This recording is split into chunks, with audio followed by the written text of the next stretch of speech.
shadows of intellect, where reason becomes a weapon and truth merely a casualty. One man dared to expose the hidden machinery of debate, Arthur Schopenhauer.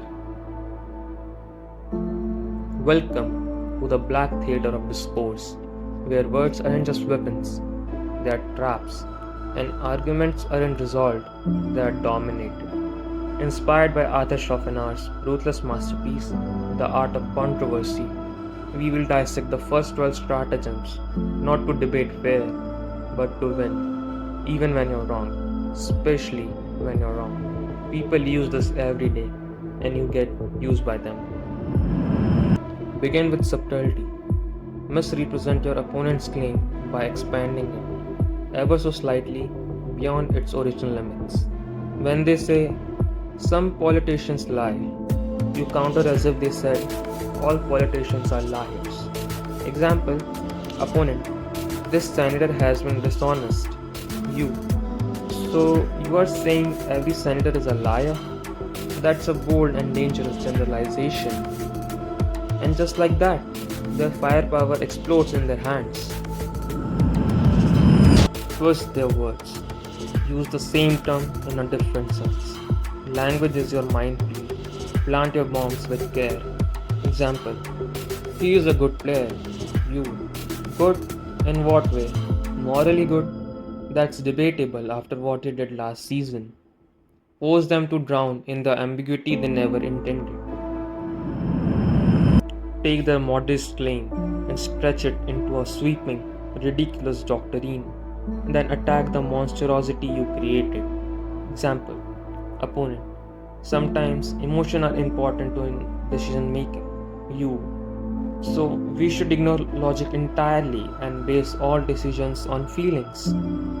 You didn't defeat their argument, you mutilated it and executed the corpse. Don't reveal your full intentions. Play dumb, play nice, until the blade is close enough to strike. Example, you, "I'm just trying to understand your point. Can you explain it again? Slower." Lull them into false security and then tear them apart once their guard is down. Smuggle in false assumptions, like poison in wine. Hide your line inside something that sounds too familiar to question. Example, "Since we both agree that freedom always leads to chaos, let's talk about your solution."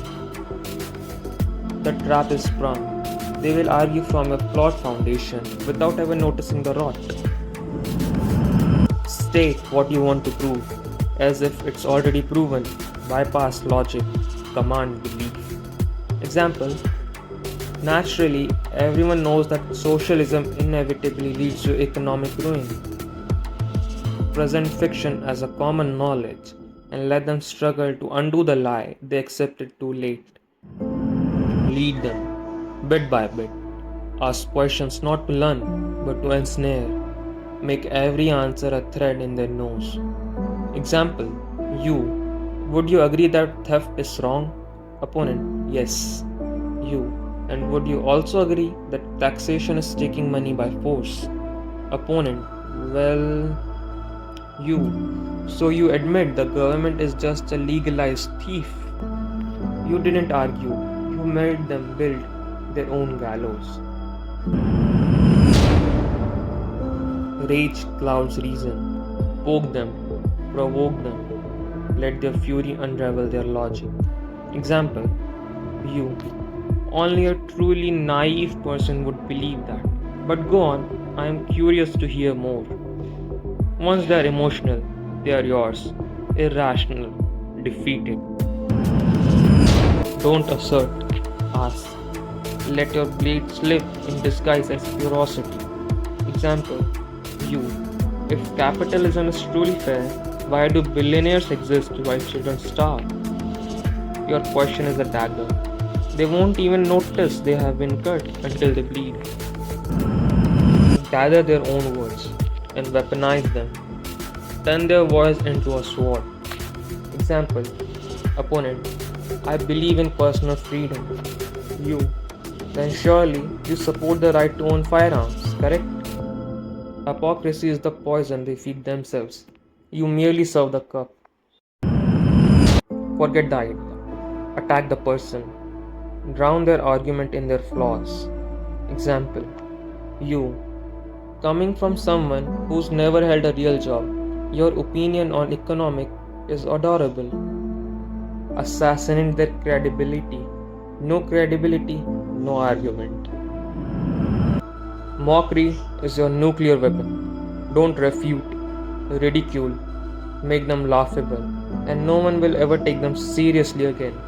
Example: oh, I see, you think the earth is warming because of cow farts. That's scientifically charming. Destroy their dignity. The crowd will do the rest. Schopenhauer didn't write these tactics to make you noble. He wrote them to make you powerful. Discourse is not about truth, it's about triumph. And in this war of words, mercy is weak. Use these strategies carefully, ruthlessly. They are not for conversations, they are for conquest. Subscribe or argue with us in the comments. Either way, we will win.